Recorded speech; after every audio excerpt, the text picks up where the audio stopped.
Sebenarnya SNOP itu adalah jembatan untuk membuild bagaimana strategi menjadi bisnis plan. Ini yang challenge-nya di operation kan seperti itu. Strategi bisa cantik-cantik, tapi kalau nggak jalan, what for?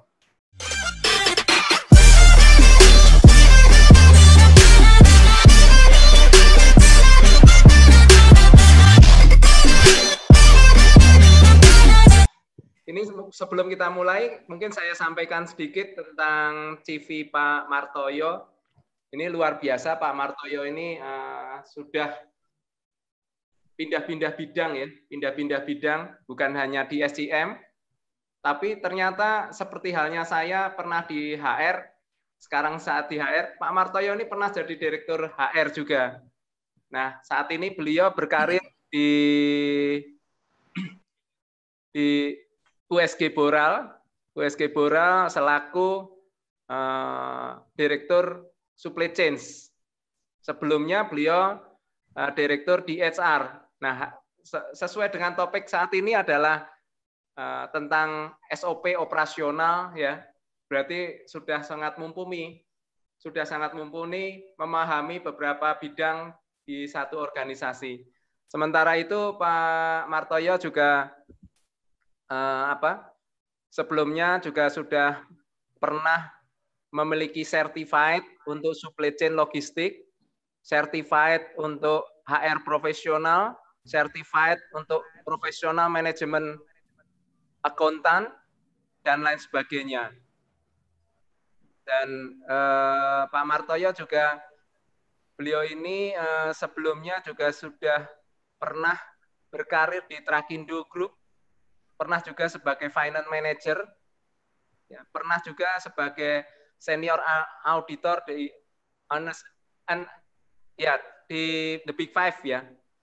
Nah, saya pikir itu cukup bagus sekali kita bisa dapat sharing dari Pak Martoyo.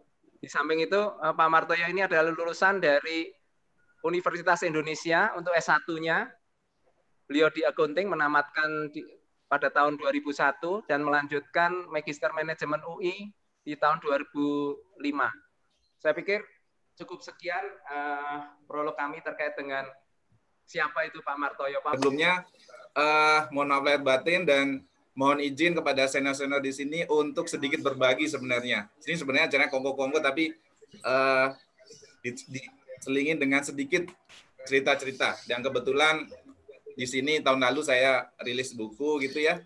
Ini adalah sebuah story aja, cerita daripada dipendam sendiri, diseringkan. Kata Pak Syakir adalah bahwa ilmu yang dibagikan katanya menjadi ilmu yang bermanfaat, bisa jadi jariah gitu. Mudah-mudahan sharing sedikit ini nanti bisa bermanfaat untuk teman-teman. Dan sekali lagi mohon izin, ini bukan ngajarin, ini hanya sharing aja. Makanya di sini judulnya adalah Sales Operation Planning in Stories. Jadi ini adalah apa sih gitu ya? Kalau boleh sharing di sini adalah sebenarnya bicara mengenai pengalaman yang dikerjakan, pengalaman kesulitan pada saat saya dulu mencoba mengimplementasikan Sales Operation Planning di perusahaan saat ini. Jadi saat itu kesulitan untuk mencari bahan yang berbahasa Indonesia, kemudian susah juga untuk ketemu orang-orang yang berpengalaman karena memang tidak semuanya bisa sharing dan mungkin banyak expert tapi belum sempat untuk sharing. Sehingga dalam kesempatan ini tahun lalu saya mencoba mendokumentasikan apa saja yang menjadi sedikit pengalaman dari saya, kemudian biar tidak garing, maka di sini ada saya tambahkan leader insight, yaitu pengalaman dari 7 perusahaan. Dan salah satu kontributor atau narasumber saya adalah ada di sini, yaitu Pak Arif Wibowo. Thank you Pak Arif. Pada saat itu saya menyempatkan diri di tengah-tengah beliau perjalanan menuju Purwokerto naik kereta, sempat kita mampir di Hotel Borobudur untuk interview Pak Arif 2 jaman. Jadi itu sekali lagi, jadi ini kolaborasi MMUI banget nih. Ada Pak Ketumnya, Pak Ketua Iluni MMUI, kemudian saya mendokumentasikan. Jadi ada leader insight dari beberapa company besar. Nanti kita lihat siapa aja itu. Gitu. Kemudian apa sih cerita? Kira-kira saya berawal dari story. Judulnya aja story ya. Sales Operation Planning in Stories. Jadi bukan yang serius-serius amat, bukan kayak akademisi, profesor gitu, tidak. Ini sebuah cerita aja. Jadi pada saat itu, ketika saya di-appointed 2016 dari HR head kemudian menjadi supply chain, maka di situ saya benar-benar blank ya, dalam artian sesuatu yang baru gitu. Sebelumnya lama di finance, kemudian HR, supply chain itu bicara apa gitu. Kita udah tahu bahwa kalau di manufacturing kebetulan handle dari ekspor impor, production planning, procurement, kemudian sampai kita itu distribution segala macam. Nah, memasukin era yang job yang baru, tentunya tugas saya adalah mendengar saat itu. Ya, saya menganggap saya orang yang paling bodoh di supply chain, sehingga saya mencoba datengin semuanya untuk getting voice of customer. Ya, kalau di design thinking itu katanya empathy kepada customer itu nomor 1. Nah, saya datang kepada teman-teman sales, apa sih kendalanya di operation gitu, kendala mereka, keluhan. Oh, ternyata banyak misalnya barangnya nggak ada pas di order, kemudian delay, kemudian barangnya rusak pas, sehingga banyak customer komplain, kemudian koordinasi yang kurang bagus dengan tim lainnya, sehingga intinya kadang kenapa ini kok nggak achieve? Ya, ternyata banyak kendala operation seperti itu. Itu dari sisi sales. Ya, saya percepat ceritanya. Kemudian saya datang juga ke CFO-nya ya.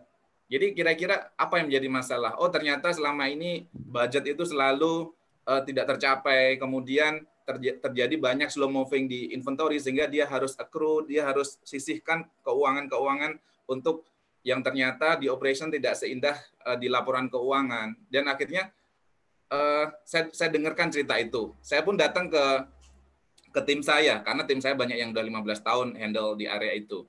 Apa yang terjadi, misalnya khususnya di production planning? Ternyata iya. Jadi karena production planning, maka dia menjadi jembatan antara tim sales komersial dengan tim pabrik. Mana yang mau dimasak nih? Berapa banyak, berapa quantity, berapa SKU-nya? Sehingga yang terjadi adalah dia bingung nih.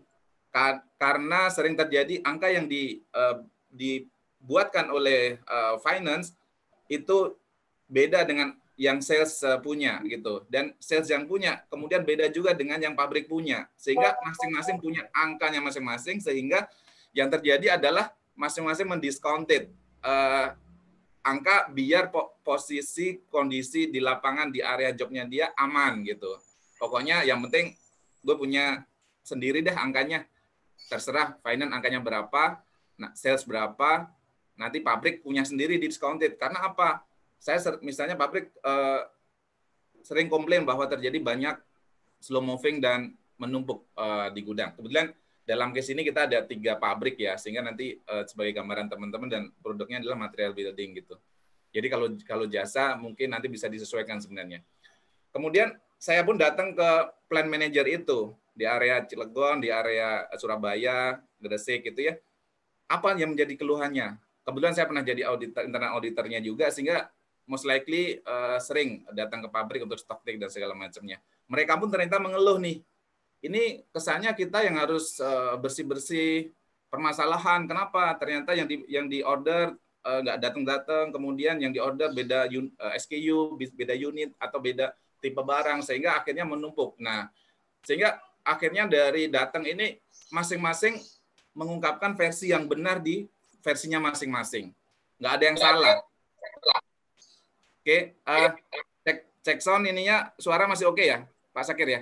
Oke, Pak. Oke, Pak. Oke, thank you. Jadi ketika datang itu, maka semuanya salah dan menganggap dirinya benar dan saling menyalahkan.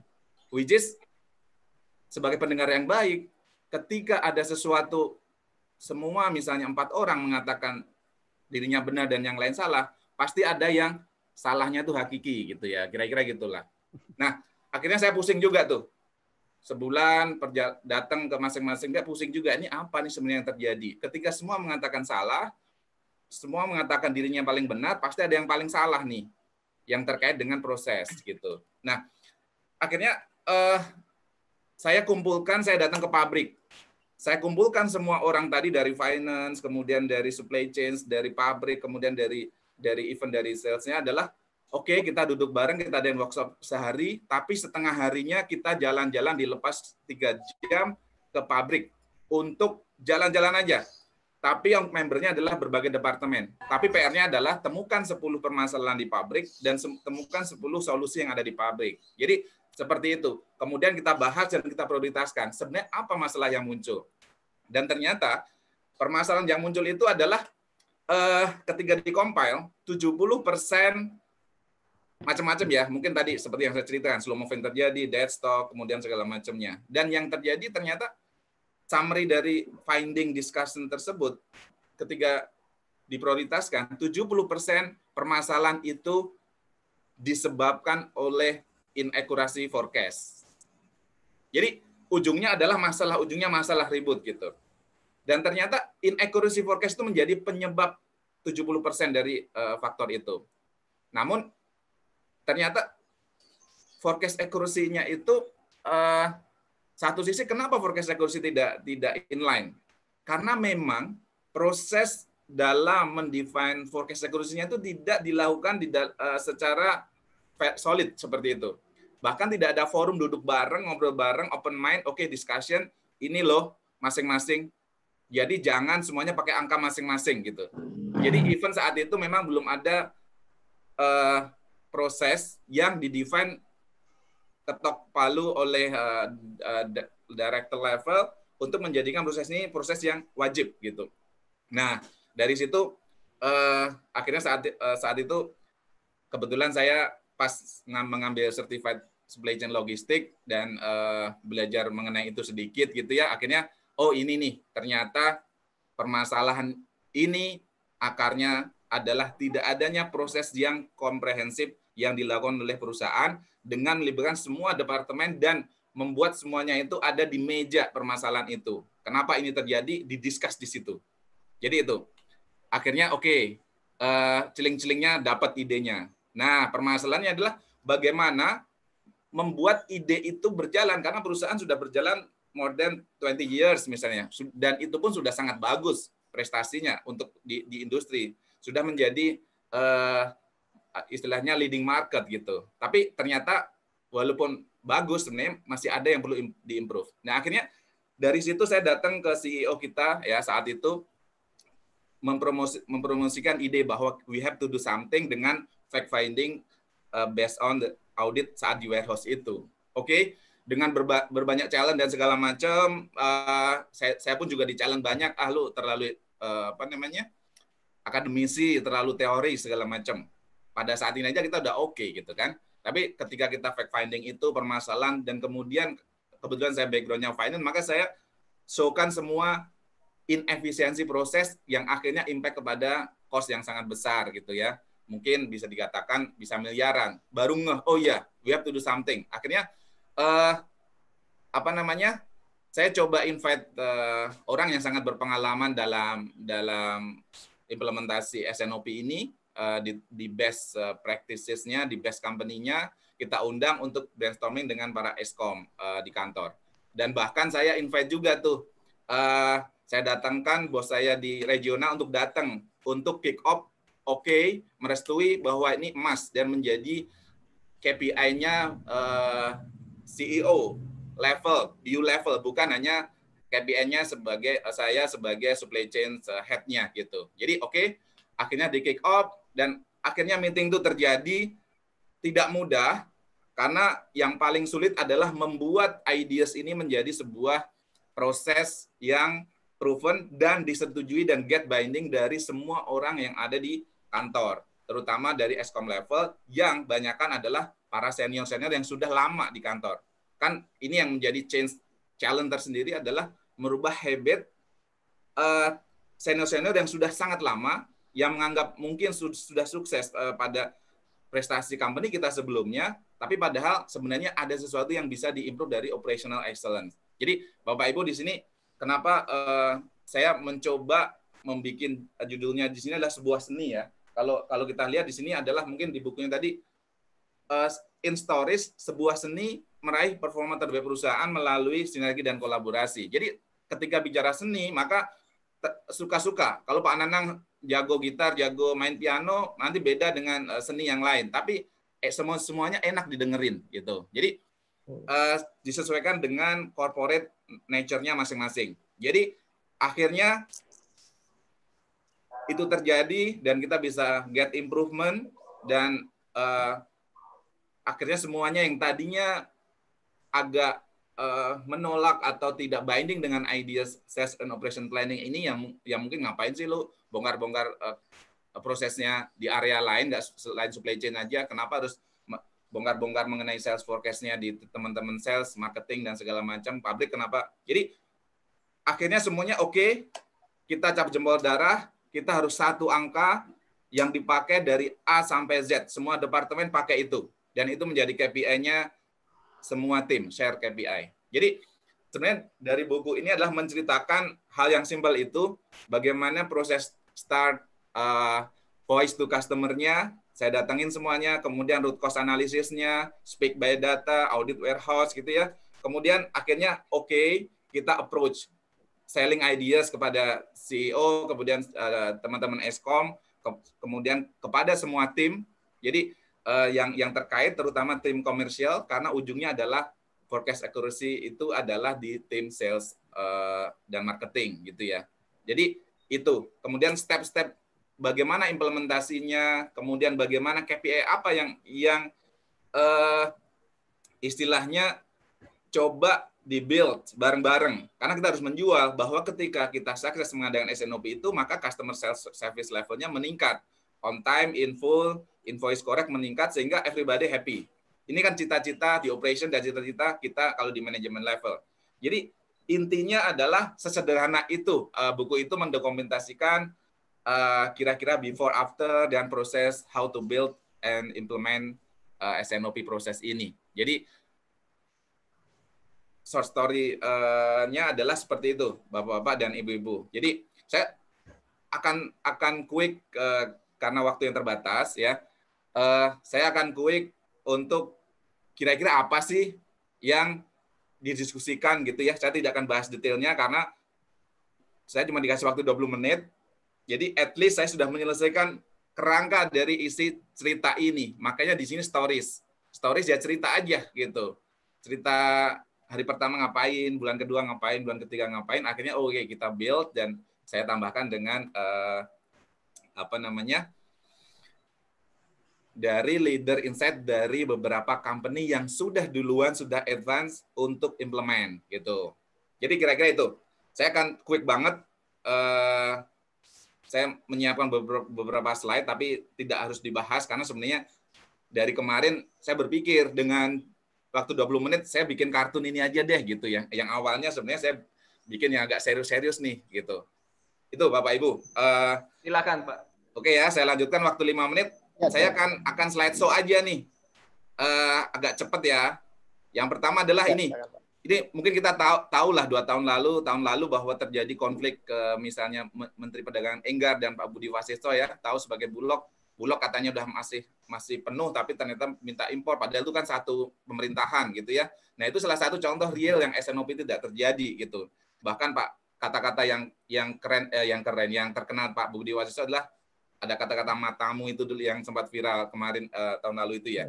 Jadi itu contohnya. Nah, sebenarnya SNOP itu adalah jembatan untuk membuild bagaimana strategi menjadi business plan. Ini yang challenge-nya di operation kan seperti itu. Strategi bisa cantik-cantik, tapi kalau nggak jalan, what for? Nah, SNOP itu adalah balancing activity antara supply side dengan demand side. Jadi tadi, tim sales ordernya berapa, pabrik, supply chain, final harus nyediain, dan HR itu masuk ke supply cost atau supply side-nya. Jangan sampai ada order tapi barang nggak ada, karena nggak ada uang, nggak ada barang, nggak ada orang yang ngerjain, nggak ada kapasitas. Jadi membalancing itu aja. Karena salah satu ketiga jomplang, maka strategi bisa cantik-cantik, tapi kalau nggak jalan, what for? Nah, SNOP itu adalah balancing activity antara supply side dengan demand side.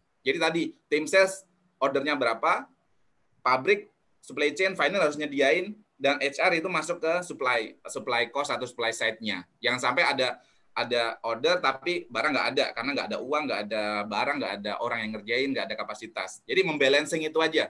Karena salah satu ketika jomplang, maka cost akan terjadi atau opportunity loss yang terjadi.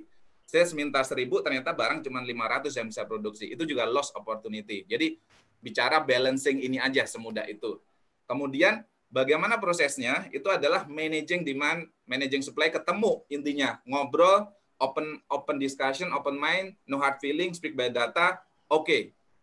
Sebelum nanti kita bicara di SNOP meeting. SNOP meeting itu udah ketok palu oleh CEO bahwa oke, next sekian. Whatever cost, strategi kita ambil. Kalau misalnya market lagi loyo seperti ini, oke, apakah perlu promo untuk mengangkat volume, apakah perlu tambahan strategi yang lain gitu ya. Ini sebenarnya achieve goal dengan cara seperti itu. Jadi dilakukan oleh integrated reconciliation.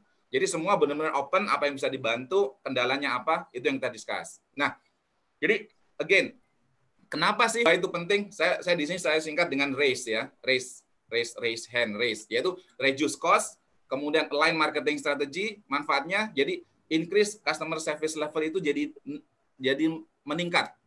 Karena akan menjadi on time, in full, kemudian invoice correct-nya terjadi sehingga kita bisa dengan customer service yang meningkat, puas, maka kita berharap sales-nya juga naik.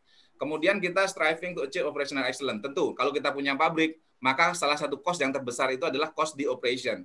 Dan itu tidak disadari, kadang kita lupa menyadari ini karena kita fokus kepada sales. Padahal kalau salesnya margin cuma 5-10%, kita saving 1 miliar, itu identik dengan jualan 10-20 miliar. Gitu ya.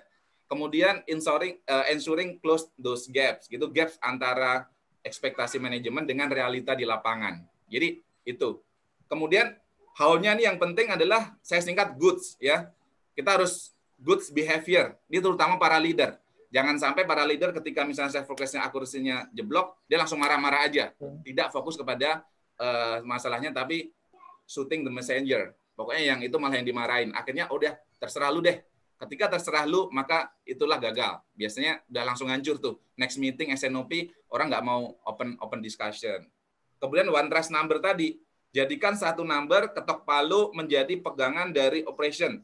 Dari marketing, sales, supply chain, finance, HR, sampai ke manufacturing, sampai distribution. Nggak ada yang main-main discounted number lagi. Kalau ada harus discuss gitu. Kemudian open mindset, akhirnya yang tadinya kita silo misalnya masing-masing memiliki kan departemennya masing-masing, akhirnya oke, kita ini satu tubuh, KPI-nya kita sama, kita sudah share KPI, akhirnya kita bisa menyatu mindset-nya. Jadi dan delightful collaboration pun terjadi antar departemen dan sinergi. Jadi intinya di collaboration sinergi. Yang ini adalah yang tersulit biasanya. Ya, apalagi mungkin kalau banyak orang yang sudah 20 tahun, 25 tahun itu cukup sulit. Mereka merasa benar ya. Sehingga apalagi tadi kolonial, kemudian milenial, milea gitu ya. Mungkin susah itu untuk collaboration sinergi dan akhirnya dengan satu meja dipaksa kolaborasi dan akhirnya bisa ngobrol dari hati ke hati. Nah, ini good behavior-nya adalah dari silo, selfish, association menjadi komitmen bersama, communication, dan collaboration. Yang tadinya berpikir diri sendiri, berpikir untuk BU dan shareholder value. Jadi ini saya mencoba showkan adalah activity yang dilakukan adalah sebenarnya kita, again, kalau corporate pasti pengen yearly target tercapai, kemudian kita di-inflate in monthly, weekly, daily. Nah, ini proses SNOP ini dilakukan masing-masing departemen, apakah dia di demand side, apa dia di supply side, kemudian ketemu di pre-nya, sehingga discuss bareng sebelum CEO approval. Ini contohnya. Jadi, plan the sell the plan. Jadi, jangan tiba-tiba besok ada ini. Jadi, benar-benar planning is important, gitu ya. Jangan tiba-tiba alasannya, oke, kenapa nggak jualan karena nggak ada barang. Kamu pernah order nggak? Oh, nggak sih. Tiba-tiba ada orderan, tapi barang nggak ada. Ya iyalah, orang belum ada order, belum pernah diobrolin sebelumnya, pabrik nggak sediakan. Jadi di SNOP kita bicara performance review, discuss any changes. Kalau di market kayak sekarang change, yang tadinya mungkin SNOP itu bisa sebulan sekali, dalam konteks ini semakin sering semakin bagus, at least weekly. Karena kadang ini penting, kenapa? Ketika ternyata drop signifikan, kita bisa call juga suppliernya kita, oke, tolong dong di-delay-kan. Jangan sampai nanti pas datang gudang masih penuh, sehingga kita akan ada storage cost, demurrage cost, dan cost-cost yang lain. Dan itu gede gitu ya. Kalau bicara misalnya tempat saya itu dengan bak gitu ya, kapal yang gede gitu, itu gede itu ketika bicara storage sama bicara demurrage gitu. Kemudian ketika kurang resources di follow up ya, kira-kira apa yang dibutuhkan. Jangan sampai ketika nggak achieve, tahunya di belakang saya itu ngeluh. Itu bukan tujuan S&OP proses. Nah ini saya mencoba showkan adalah input output setiap masing-masing proses tadi. Saya nggak akan bahas di sini to detail, sekedar memastikan bahwa oke, masing-masing proses dilakukan dan outputnya jelas dan didokumentasikan dalam minutes of meeting. Bahkan sampai KPI masing-masing orang ataupun KPI terkait dengan S&OP itu di-share dan menjadi KPI terkait dengan bonus bareng-bareng. Sehingga nggak semuanya, oke, ini bukan KPI-nya Martoyo aja atau supply chain aja atau pabrik aja. Ini sales terutama malah mungkin di operation di tim komersial. Nah, ini sedikit yang saya sebutkan tadi di dalam buku ini saya merasa saya bukan yang termasuk masih belajar S&OP karena baru 3 tahunan implementasi, tapi saya coba undang beberapa CEO, beberapa praktisi yang ada di istilahnya di industri yang memang sudah melakukan, seperti terutama Unilever. Ini adalah yang paling tua, termasuk paling advance di dunia dan di Indonesia gitu. Saya ketemu Pak Robertus yang dia pernah S&OP global di UK sana. Untuk kita interview, kita masukkan insight-nya di sini sehingga teman-teman bisa belajar values-nya atau prosesnya. Kemudian Coca-Cola. Kayak Coca-Cola ini ada yang menarik. Coca-Cola ini adalah pernah 2010 sebelum dia melakukan S&OP proses, dia menyewa 3 gudang di Cibitung. Akhirnya ternyata cukup 1 karena ternyata bisa dilinkan dan ternyata banyak barang-barang yang slow moving dan dead stock gitu ya. Tantori Garuda Food ini juga sudah advance dengan sistem SIP-nya. Paragon ini adalah saya ketemu Mas Arman Subakat, CEO-nya, itu cerita bahwa Wardah ini lebih challenge sebenarnya. Karena apa? Produknya berhubungan dengan behavior dari orang. Jadi penting sekali untuk sedikit nambahin AI di sana. Trennya apa yang lagi berkembang nih, misalnya minyak zaitun atau apa, sehingga dia bisa range itu menjadi sebuah variable dalam menentukan forecast. Jadi cukup banyak gitu ya. Bahkan ini Denon ini saya ketemu Pak Bambang Setiawan yang saat itu menjadi director di supply chain-nya di sini dan mengatakan salah satu learning point-nya adalah dia melibatkan 3 distributor utamanya dalam forecast planning-nya. Bahkan benar-benar di-link-kan planning-nya customer distributornya Denon apa, bahkan kemudian dikasih insentif tuh. Kalau achieve weekly-nya dia dapat sekian persen. Jadi untuk memastikan forecast accuracy-nya meningkat atau sama. Kemudian di sini yang tadi saya bilang, saya ngobrol dengan Pak Arif selaku Managing Director-nya Airfast Indonesia, kira-kira industri penerbangan seperti apa gitu ya, walaupun mungkin istilahnya S&OP di sana nggak terlalu familiar atau dibakukan, karena S&OP biasanya banyak kan terjadi di manufacturing company gitu ya. Nah, Airfast Indonesia mungkin malah lebih penting lagi, karena untuk mendatangkan 10 pesawat 10 tahun, itu harus ternyata, saya surprise, harus menyiapkan macam-macamnya tuh, pilotnya, pramugarinya, SOP-nya, kemudian maintenance planning-nya, dan segala macam. Justru itu nggak cuma bicara kayak kita mungkin sekedar 1 tahun atau 18 bulan, tapi bicara 5-10 tahun gitu. Dan untuk melengkapi curiosity-nya, saya sempat ngobrol juga dengan CEO-nya Bukalapak, yaitu Mas Fajrin. Kalau di Bukalapak, tech company seperti apa gitu. Walaupun istilahnya nggak S&OP, tapi konsepnya adalah most likely the same. Kalau di Bukalapak modelnya adalah tribe ya, dia kayak kepala suku, ada mini CEO, project base. Jadi seperti itu. Ini saya coba bawakan dalam materi leadership ini, adalah leadership insight-nya adalah berbagai CEO, berbagai industri, berbagai kalangan, sehingga bisa melengkapi cerita, namanya cerita ya kan, biar lebih lengkap. Jadi kira-kira itu Pak ya. Hayun ya, sebenarnya karena sudah lewat sedikit, jadi apakah kita stop di sini? Nanti bisa dengan Q&A. Ya. Walaupun masih ada 1-2 slide. Mungkin tidak apa-apa Pak, dilanjut sedikit tapi dipercepat. Oke. Thank you. Waktu tambahannya. Nah, karena sebenarnya saya mencoba, kalau summary-nya SNOP itu apa sih? Saya mencoba menyingkat ya, membuat akronim. Seperti dalam buku ini adalah sinergi dengan meraih performa terbaik dengan sinergi dan kolaborasi. Saya singkat di sini, sinerginya apa? Sinerginya adalah SOP is the journey, no best practice but better process. Jadi nggak ada yang misalnya saya nggak mampu gini, nggak, just lakukan aja gitu. Ini adalah improve operational excellence. Tentunya ini berasa sekali, terutama yang punya pabrikasi dan segala macamnya. Bahkan kalau perlu di service juga pasti relevan. Jadi fokus di sini biar apalagi di masa COVID seperti ini, operational ketika jualan susah, maka operational excellence is a must untuk bisa survive hidup in the crisis and beyond gitu. Kemudian N-nya adalah ya now. Kalau enggak die nih lama-lama. Ternyata banyak juga unnecessary cost yang terjadi di operation. Kemudian E-nya adalah engage with collaboration strategy alignment. Jadi antara marketing, sales, kemudian supply chain, strateginya sama, nggak ada yang waste. Semua harus mengacu kepada strategi yang sama. Dan ada dampak dan impact. Kemudian R-nya adalah reliable untuk trust number. Satu aja, cap jempol darah, nggak usah didiskon-diskon, nggak usah dikurang-kurangin setiap departemen itu.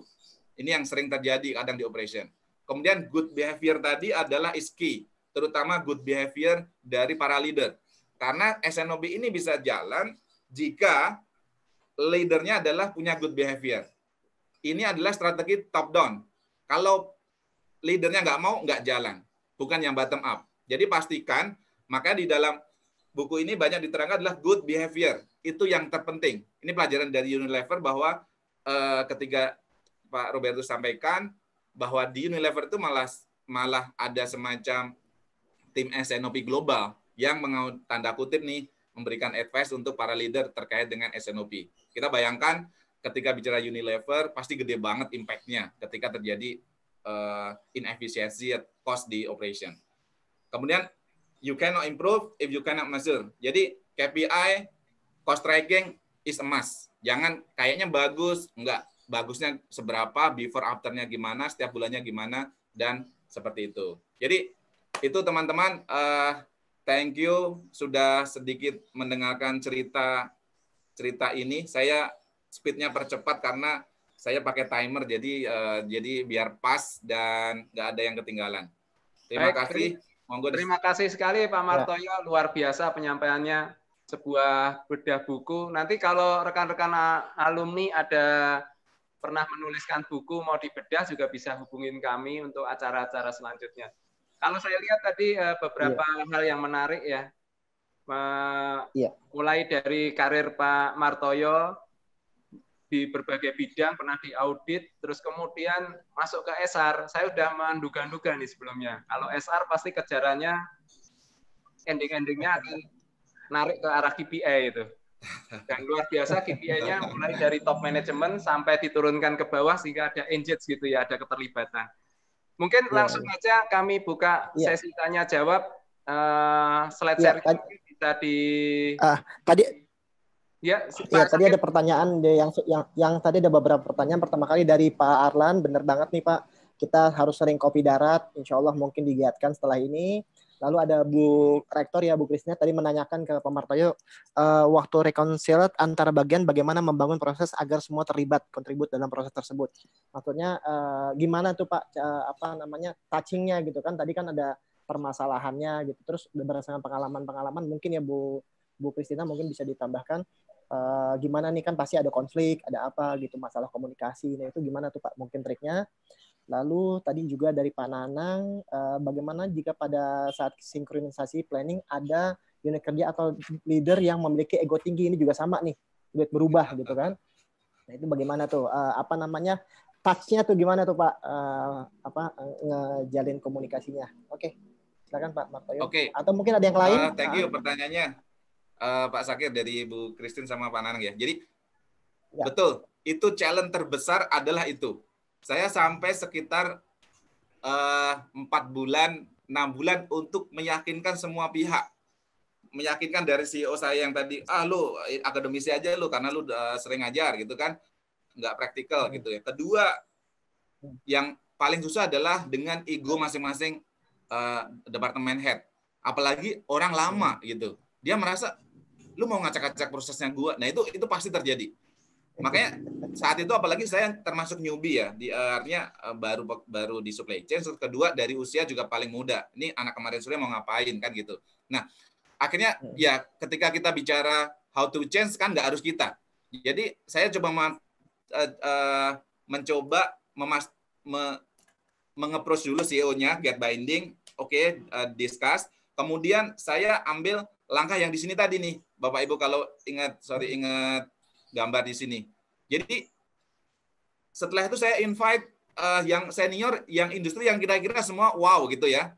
Kita invite dari saat itu praktisi Unilever kan siapa yang akan men-challenge. Sharing gimana di sana, ini gimana, oke, ternyata work. Bahkan kemudian saya get binding dengan bos yang di pusat gitu, yang di regional. Tolong datang, sharing dan kick off gitu. Jadi ketika saya datangkan yang di sini nih, yang pertama di sini, saya invite semua. Jadi seakan-akan yang ngomong bukan Martoyo loh gitu. Yang ngomong bukan Martoyo yang pengen memudahkan pekerjaannya di supply chain, enggak. Bahwa ini best practices-nya seperti ini dan company yang gede pun sudah melakukan ini bahkan 10-20 years ago gitu. Akhirnya semuanya dapat binding, oke, di kick off, di close-in. Ya mungkin pada saat awal ada yang masih istilahnya sedikit ego nolak.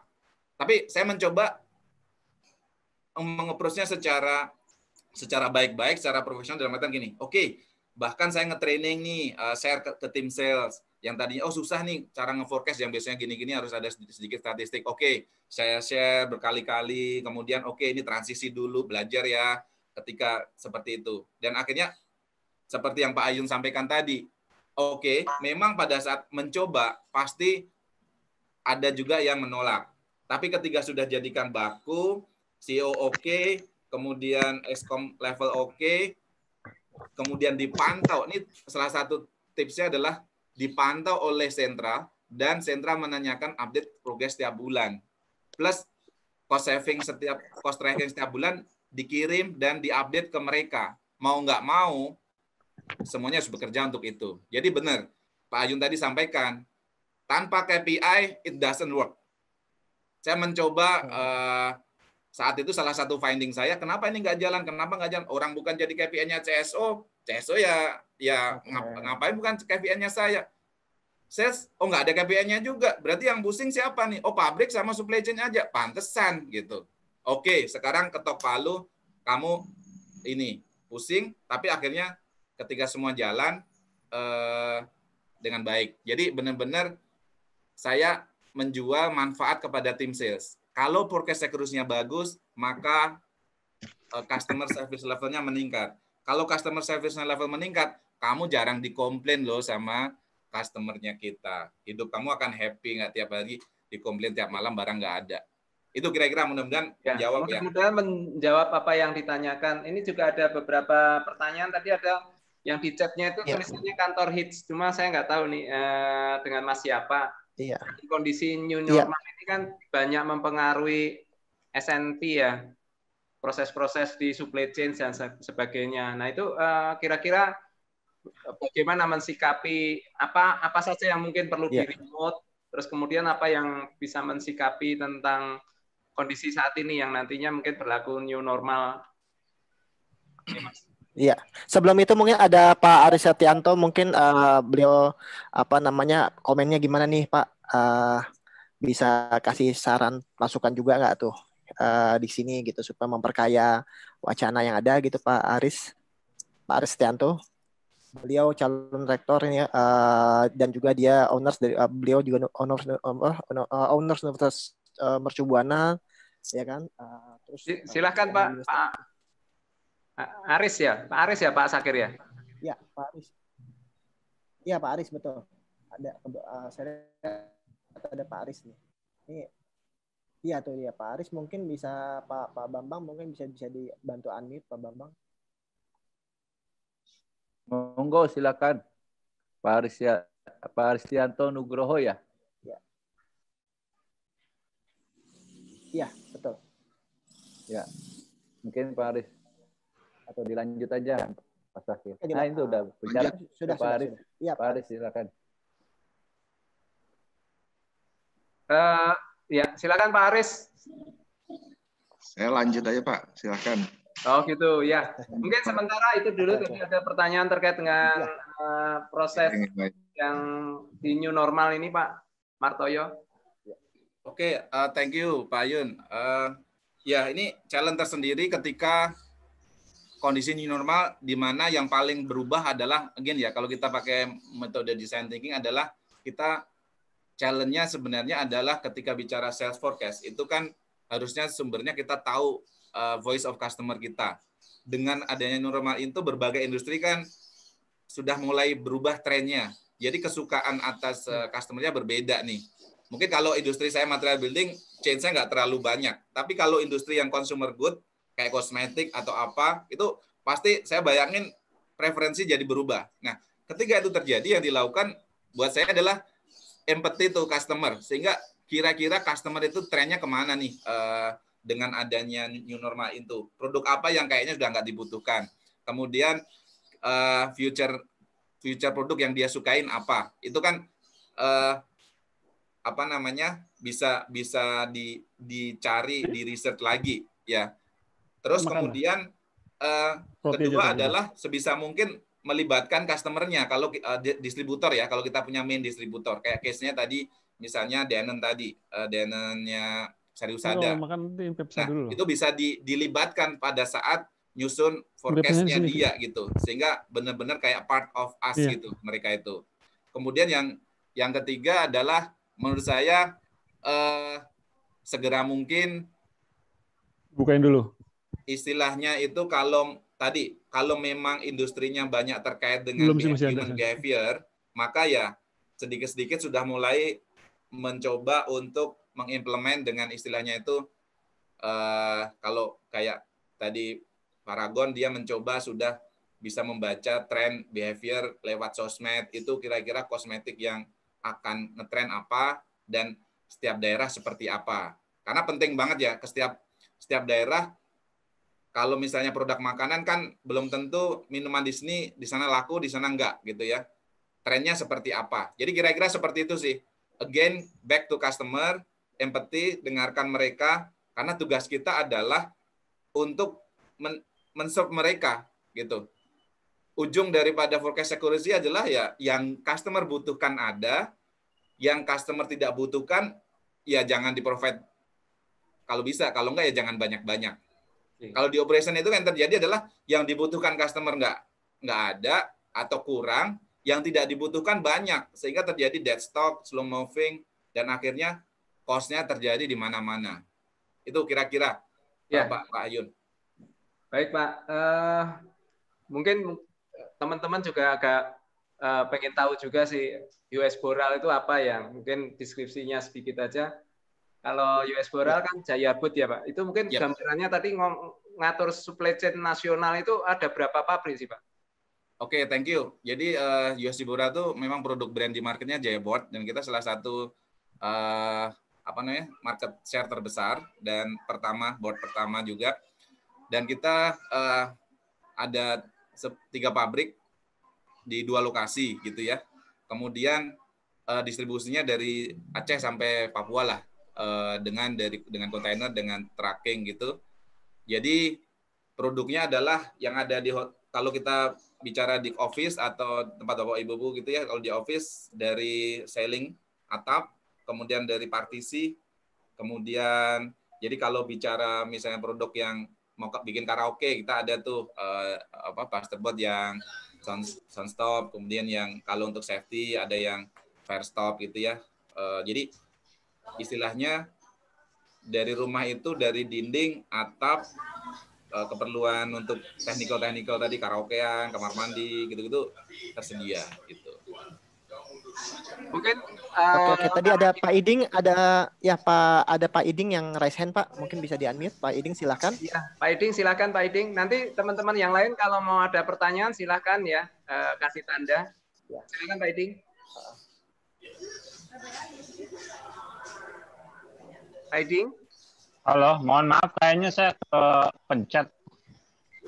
Oh, Mohon maaf. Oh, oke. Ya, bisa silakan lanjut. Pak. Tapi kalau ada pertanyaan silakan juga Pak Iding. Ya, siap. Nanti. Kira-kira ada yang ini case yang sangat menarik mungkin dari teman-teman ada yang pengen bertanya. Silakan aja. Atau mungkin malah banyak yang bisa sharing Pak Ayun, ini banyak tokoh-tokoh senior di sini nih. Iya. Ya, mungkin Pak Arif, Pak Eko, atau mungkin Pak Edi juga, Pak Edi mungkin. Tadi ada Pak Edi. Pak Nanang juga boleh kalau memang ada. Pak, tadi Bang Arlan, supply chain di oil and gas gimana? Oh iya tuh. Halo. Halo ya, Pak. Ya, mungkin saya sharing sedikit aja. Kebetulan saya kan konsultan juga pernah nanganin perusahaan karet terbesar di dunia. Jadi memang tantangannya adalah sinkronisasi, betul sekali Pak. Dan yang paling berat seperti Pak Martoyo bilang adalah sales forecast, itu yang paling berat. Dan sales forecast itu ujung-ujungnya yang kami bantu di pabrik lem waktu itu adalah gimana kita juga berkoordinasi dengan, kalau tadi kan consumer good trend ya, salah satunya juga hubungan dekat dengan customer gitu. Jadi sering ketemu customer, karena varian produk kadang-kadang kan kita perlu tahu trennya. Kalau kita nggak berhubungan dekat, nah intinya itulah kira-kira ya, mungkin sharing dari saya itu mungkin bisa diperkaya lagi nanti dengan teman-teman. Sambil menunggu yang lain Pak, tadi ada hal yang menarik. Kan ada meeting mingguan ya untuk membahas itu ya. Kalau saya pernah kerja di satu perusahaan roti itu, di mana makanan itu masa daluarsanya cuma hari itu meetingnya harian tuh Pak. Meetingnya harian. Ya. Nah, kira-kira apa saja sih Pak yang dibahas pada saat koordinasi untuk menciptakan sinergi tadi? Oke. Yang dibahas adalah kira-kira yang tadi sempat saya sampaikan tadi. Yang pertama adalah speak by data. Kenapa terjadi deviasi misalnya dari forecast kita yang pertama. Dari situ kedua bicara apakah ada resources yang nggak ada nih gitu. Kan kadang kenapa nih nggak achieve? Oh karena nggak ada inilah, nggak ada itu, nggak ada. Oke. Kita bicara resources-nya. Kemudian ketika dua hal itu terjadi, otomatis root cause-nya kenapa, kemudian bicara resources-nya cukup atau tidak. Bahkan bisa kebalikan misalnya. Kenapa order yang ini nggak terdeliver? Oh ternyata barang nggak ada. Kenapa barang nggak ada? Raw materialnya ternyata kena lockdown di Wuhan gitu, kayak kemarin misalnya. Atau ternyata labornya pada sakit atau gimana gitu. Itu kan terjadi. Nah setelah itu bicara kira-kira action apa yang akan agreed kita lakukan nih. Misalnya ternyata istilahnya gini, kalau bicara forecast itu kan kita tidak sekedar membiarkan volume itu ngikutin market. Market turun ya udah kita turun, enggak. Bahkan kalau bisa kita kelola market itu. Ketika kita sudah predik akan turun, bagaimana mencoba naikkan lagi? Yaitu dengan kita kasih insentif atau kita kasih diskon promo pada saat yang rencananya turun itu. Sehingga nanti flat lagi nih. Ada tambahan cost gitu. Kalau kayak misalnya pada saat Lebaran sudah meningkat, ya ngapain dikasih promo? Udah pasti 2-3 kali lipat itu volumenya. Tapi pas pada saat bulan Juli, di mana orang banyak keluaran untuk orang-orang sekolah, anak mulai sekolah masuk bayar SPP, nah disitulah saat promo. Jadi setiap industri agak beda-beda nature-nya. Kalau mungkin kayak industri material building, kita bisa lihat trennya government ini drawdown APBN, APBD kira-kira bulan apa sih untuk pembangunan. Nah itu kadang berpengaruh juga nih. Oh bulan April, berarti setelah April baru sepertinya volume meningkat, sehingga kita bisa membuat tren. Makanya dalam forecast accuracy itu kira-kira dengan 2 tahun ke belakang kita historical, kita sebagai base analisis tren segala macam, baru setelah itu ditambahkan dengan future analisisnya kira-kira apa yang terjadi. Jadi kira-kira itu Pak Yun. Oke, mungkin nambahin sedikit. Tadi kan Pak Martoyo bilang analisis ya, dan data segala, dan KPI juga.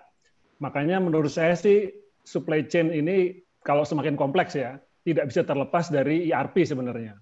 Yep, jadi setuju. ERP-nya tuh harus, disitulah kuncinya. Jadi kadang-kadang kita lupa, dan ERP itu butuh waktu. Maksudnya gini, butuh komitmen dan waktu dari manajemen bahwa untuk menginstall ini kadang butuh 2 atau 2 tahun, 3 tahun untuk bisa. Dan kadang-kadang ini kehabisan energi nih organisasi. Itu aja saya mengingatkan. Mungkin dari saya cukup itu. Thank you Pak Nanang. Jadi kadang saya setuju untuk advance, kita mau level advance, ERP is a must. Tapi untuk memulai dan menjadi lebih baik dengan Excel pun cukup. Jadi kadang orang, oh saya mau ini nungguin ini, kapan jadinya? Enggak. Jadi kalau dalam sebuah survei keberhasilan SNOP, IT berpengaruh tapi hanya 10%. Jadi sekitar 60% itu adalah tadi leaders behavior atau semua behavior dari para leader, open mindset dan segala macamnya. Kemudian 30-an%, 20-an% itu adalah sistem yang jelas dan clear. Kemudian sekitar 10-an% itu adalah IT. Jadi orang suka menjadi excuse, gue belum ada IT. Enggak, Excel aja cukup men gitu loh. Jadi sesederhana itu. Ini ada minta sharing juga Pak dari Pak Rizky Utama, Mas Rizky Utama. Bagaimana sih itu tadi kan dari berbagai macam pengalaman, terus kemudian bisa diwujudkan dalam sebuah buku. Mungkin ada kiat-kiat tertentu dalam mewujudkan pengalaman-pengalaman sehingga lahir sebuah buku itu. Dari Mas Rizky Utama ada minta sharing tuh Pak. Oke, ini sebenarnya awalnya jujur berangkat dari saya cukup stres ke Gramedia, buku SNOP yang ini nggak nemu, yang bahasa Indonesia nggak nemu, kemudian mana-mana nggak nemu, bahkan sampai saat ini saya kadang iseng gitu, ke Gramedia juga belum ada yang bahasa Indonesia. Banyak memang yang referensi asing gitu kan. Dan dari situ saya berjanji itu sejak awal, semua langkah saya catat dan saya akan terbitkan suatu saat nanti gitu. Walaupun 2 tahun kemudian baru pas lagi mikir-mikir, kayaknya masih tersimpan tuh catatan setahun 2 tahun yang lalu gitu. Jadi benar-benar karena pengen berbagi itu, terus kayaknya ini deh karena di market nggak ada, sayang nih kalau seandainya tidak dibagi ke teman-teman. Itu sih memang ada komitmen khusus dan jujur saya juga orang yang tidak pandai menulis gitu, sehingga ini memaksa saya untuk belajar untuk menulis dengan keterbatasan waktu kita di operation atau di bekerja gitu. Itu sih Bang Ayun.